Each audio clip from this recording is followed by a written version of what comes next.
Friends, நீ நான் காதல் இன்னைக்கு என்ன ஹைலைட் பார்க்கலாமா? நம்ம அபி வந்து ராகவ் கிட்ட முறுக்கின்னு போயிட்டு ஒரு 2 தெரு தள்ளி வந்து நின்றுட்டு இருக்குங்க. ராகவ் வந்து ஃபோன் பண்ணும்போது அபி வந்து எடுக்கும். என்ன சொல்லுங்கன்னும் போது, என்ன அபி 11 மணி ஆகுது, நீ எங்கே இருக்கிறன்னு. நான் எங்கே இருந்தால் உங்களுக்கு என்ன?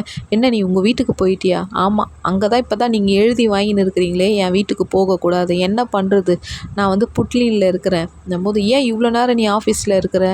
சரி நான் வரேன். இல்லை நான் அங்கே இல்லை போது, சரி நீ எங்கே தான் இருக்கிறேன்னா, நம்ம வீட்டுக்கு தள்ளி 2 தெருவில் நான் நின்று இருக்கிறேன். சரி நான் வரேன், நீ வெயிட் பண்ணணும். நீங்கள் ஒன்றும் வராதீங்கன்னும் போது, நம்ம ராகவ் வந்து அப்படியே அபியோட இருக்கிற தெருவுக்கு போகும்போது, அபி வந்து அந்த இருட்டில் வந்து அப்படியே வண்டி மேலே சாஞ்சிக்கின்னு கொசு எல்லாம் அடிச்சுன்னே நிற்கும் போது, அப்போ ராகவ் மனசில் நினச்சிப்பார், பாவம் இந்த பொண்ணை நம்மளை கல்யாணம் பண்ணின்னு வந்து எவ்வளோ கஷ்டப்படுது பாரு, நான் ஏன் இவ்வளோ சேடிஸாக இருக்கிறேன்ட்டு ராகவ் திட்டிக்கிறாருங்க. வேறு லெவலில் இருந்துச்சுங்க. எப்போ ஒரு பொண்ணு ஒருத்தவங்களை நம்பி வருதோ அந்த இடத்துல வந்து ராகவ் வந்து பத்திரமா அபியை பார்த்துக்கணும்னு நான் நினைக்கிறேன்.